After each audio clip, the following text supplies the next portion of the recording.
What kind of woman gets abandoned in the middle of a Montana winter with nowhere to go? That was the question burning in Sarah Bennett's mind. As the train screeched to a stop at Cedar Ridge Station, the December wind slicing through her thin dress like a blade, she stepped down onto the wooden platform, clutching her worn carpet bag. Her hands shook inside threadbare gloves.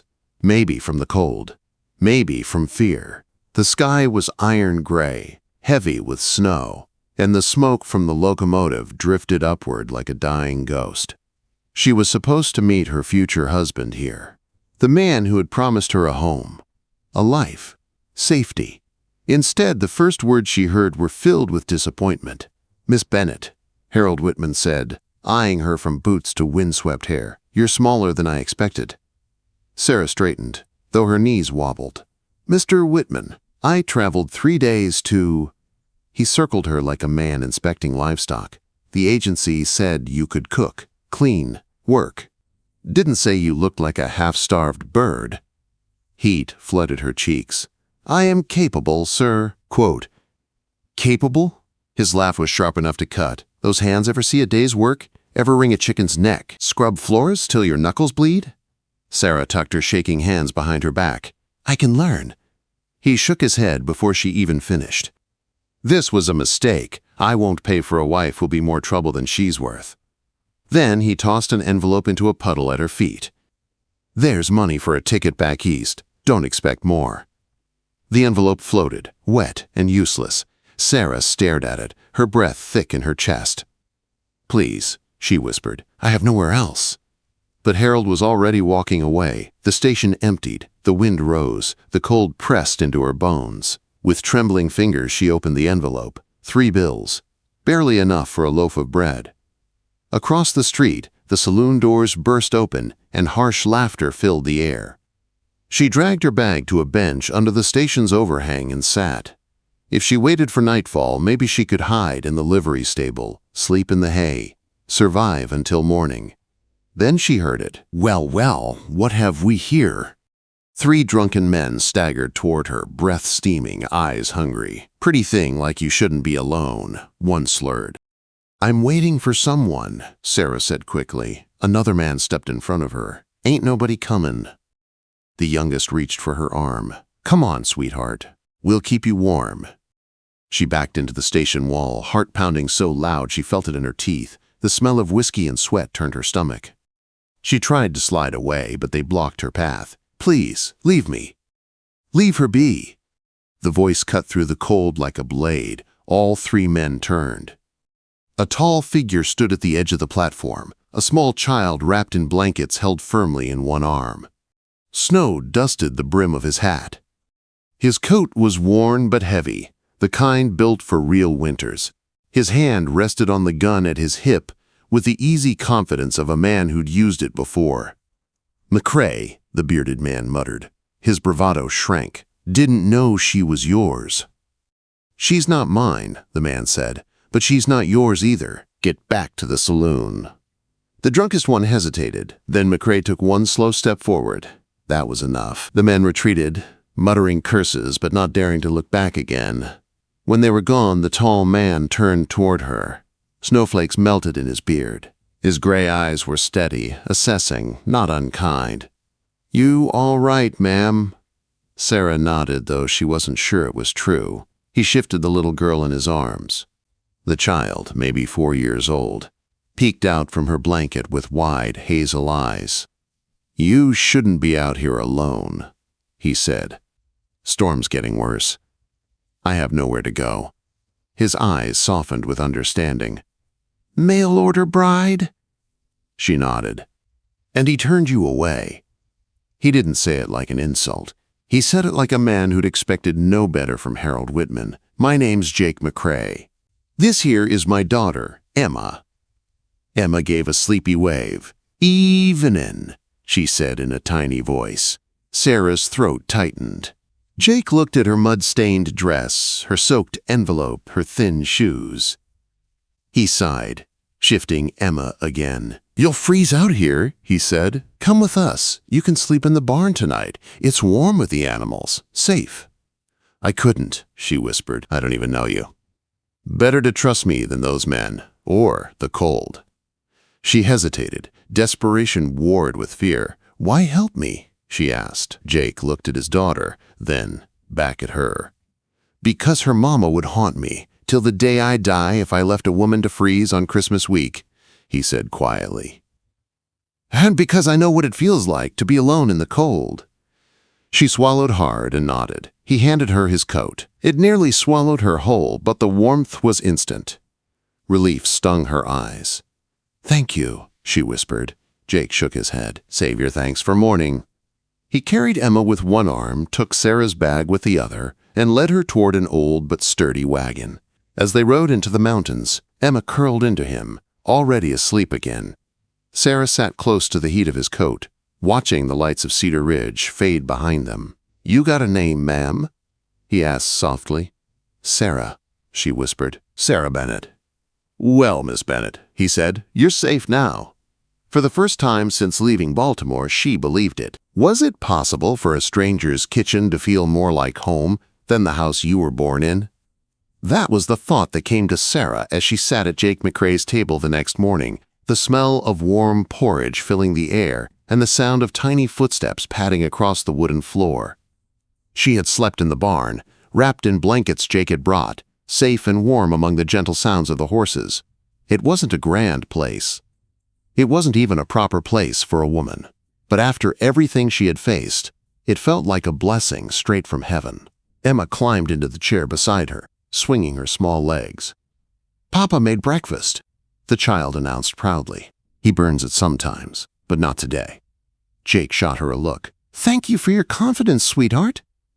Emma giggled, and Sarah almost laughed too. The warmth of this little family, broken though it was, seeped into her. Jake placed a bowl in front of her.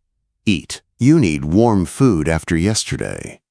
Sarah hesitated, unused to such kindness. Then she took a bite and nearly cried. It was simple food, but it tasted like comfort. Thank you, she said quietly.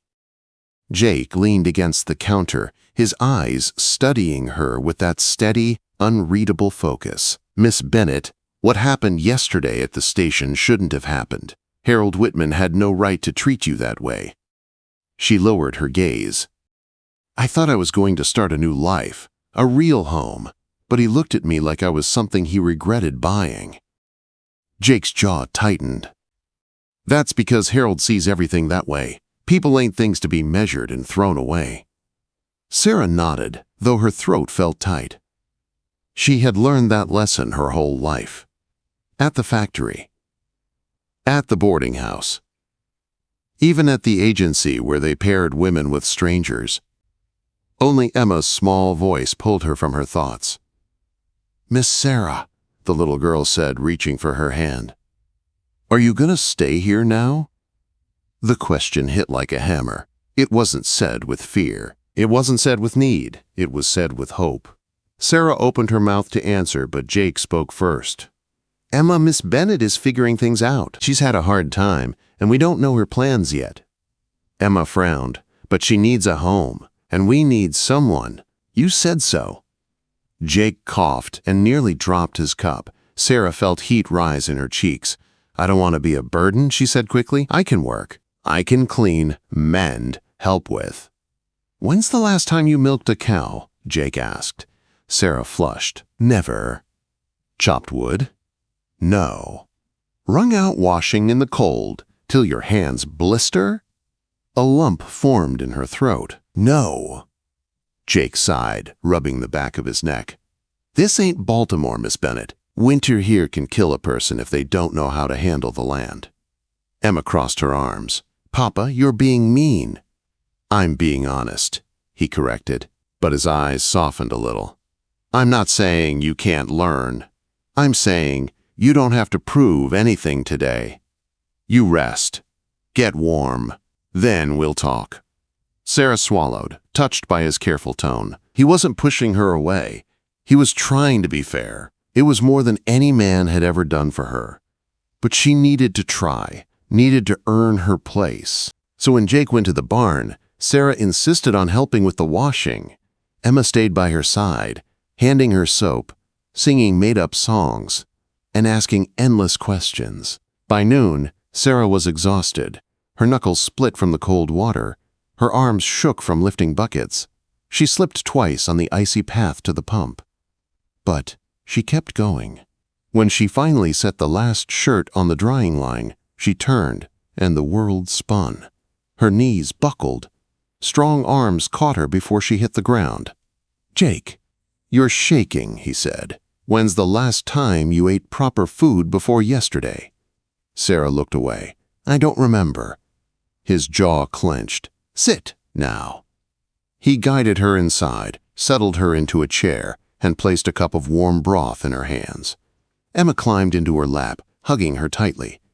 "Don't leave," she whispered. "Please stay here with us." Sarah froze. Jake froze. The room felt suddenly too quiet. "Emma," Jake said softly, "Miss Bennett doesn't." But the child didn't let go. Her voice trembled. "I don't remember, Mama. Not really. But I remember being sad all the time. And since Miss Sarah came, I'm not sad anymore." Sarah's heart cracked open. Tears filled her eyes. She stroked the girl's hair. "Sweetheart." Jake exhaled slowly, gripping the back of a chair like he needed something sturdy to hold on to. Finally, he spoke. "Miss Bennett, you're welcome to stay here. As long as you need. No expectations. No obligations. You'll earn your keep just fine with the work you're doing." Her head snapped up. "You mean it?" Quote, "I do."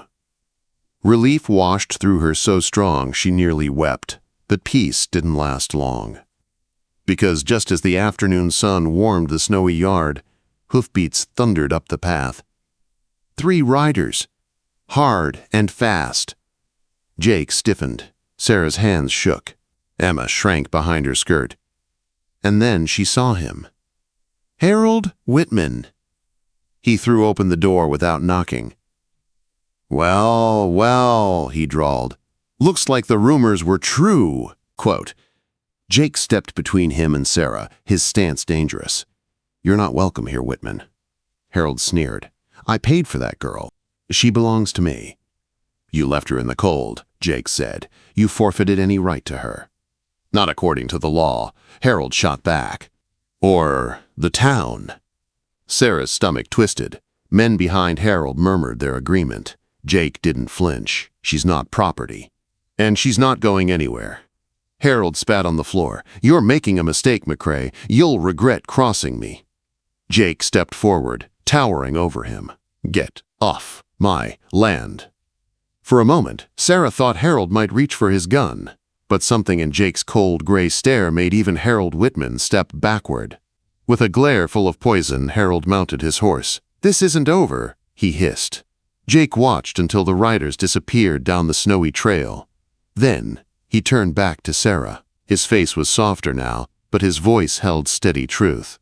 "You're safe here," he said. "I swear it." And Sarah believed him. More deeply than she'd believed anything in years. How far would you go to protect the people you love? Sarah never imagined she would face that question in the unforgiving Montana winter. But this land had a way of testing every weakness, every fear, every hope. The morning after Harold's threat, the sun rose pale and cold over the Triple C Ranch. Snow glittered across the fields like shards of glass. Inside the house, Emma chattered happily as she helped set the table. Jake moved slowly, favoring his leg after a horse kicked him the day before. Sarah watched him from across the room, worry tightening her chest. "Jake, let me look at that wound again," she said softly. "I'll be fine," he answered. "Need to tend the barn before another storm hits." But when he took a single step, his face twisted in pain. He wasn't fine, not even close. Minutes later, a loud crash echoed from the yard. "Papa!" Emma cried, racing to the window. Sarah followed, and her breath caught. Jake lay in the snow, one leg bent at a sickening angle. Blood soaked through his pants. The horse that kicked him pawed nervously nearby. Sarah ran. "Jake, don't move," she said, dropping to her knees beside him. "It's nothing," he gasped, trying to sit up. "Your leg is broken," Sarah told him firmly. "You need help." He clenched his jaw. "Get me inside." She helped him slowly, dragging his weight with all the strength she had. Emma fetched blankets, trembling with fear. Once they had Jake in bed, Sarah saw the full damage. The wound across his leg was jagged, deep, and bleeding badly. "Sarah," he whispered, gripping her hand, "I need you steady now. Can you stitch it?" Quote. She swallowed hard. She remembered a girl back in Baltimore, trapped in factory machinery. Sarah had helped sew her torn arm, but the girl had screamed until her voice broke. Jake wasn't screaming. He was fighting to stay conscious. "I can do it," she said. "I'll take care of you." His fingers tightened around hers. "I know." Sarah cleaned the wound with whiskey. Jake stiffened, knuckles white, but he didn't cry out. Emma stood in the doorway, tears in her eyes. "Papa's gonna be okay, right?" she whispered. Sarah's heart cracked. "Yes, sweetheart. He's strong. He'll get better." While she stitched, Jake held Sarah's arm, grounding himself. With each pass of the needle, she prayed for strength, for steadiness, for him. When she finally finished bandaging the wound, Jake breathed out, exhausted. "You saved me," he murmured. Sarah brushed his hair back gently. "You saved me first." But there was no time to rest. Hours later, as the wind rose into a dangerous howl, Emma grew pale and quiet. She laid her head on Sarah's lap during supper, her small body warm, too warm. "Jake," Sarah whispered, touching Emma's forehead. "She has a fever." He tried to sit up, panic flashing in his eyes. "No, not again." Sarah understood immediately.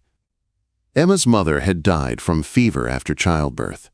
Fear rushed through the room like cold wind. "We need willow bark for medicine," Sarah said. "Do you have any?" "Barn," Jake gasped. "North shelf. But the storm. Sarah, don't." "I have to." She wrapped herself in Jake's heavy coat. The wind outside nearly tore the door from her hands. Snow blinded her instantly, stinging her skin. She found the rope Jake had tied from the porch to the barn and gripped it with frozen fingers. The storm screamed around her. Once she slipped, losing the rope, and terror ripped through her chest. But she found it again, held it like life itself. Inside the barn, she fought through the dark until her fingers closed on the jar of dried bark. Just enough. Barely enough. The journey back was worse. Snow buried her up to her knees.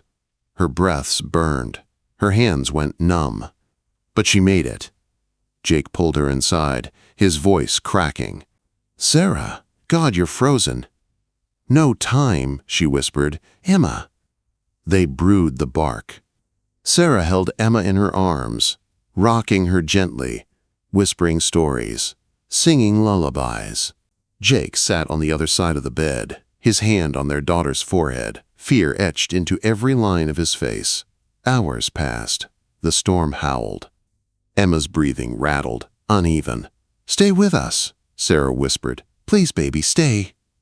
Then, just before dawn, the fever broke. Emma's eyes fluttered open, soft and clear. She blinked and looked right at Sarah. "Mama?" Quote. Sarah froze. Jake froze. But Emma wasn't confused. Her voice was calm, certain. "Mama, you stayed. I knew you would." Tears spilled down Sarah's cheeks. She kissed Emma's forehead. "I'll always stay," she whispered. Jake covered Sarah's hand with his own.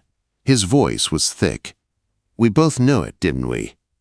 The house was silent except for the quiet breathing of the child between them, a family, fragile and strong all at once. When Emma drifted back to sleep, Jake looked at Sarah with a raw truth he'd never spoken out loud. "I love you," he said. "Both of you. I want you here.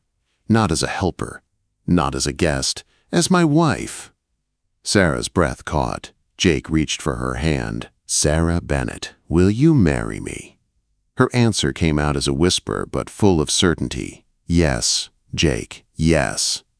When Emma woke again, Sarah held her close.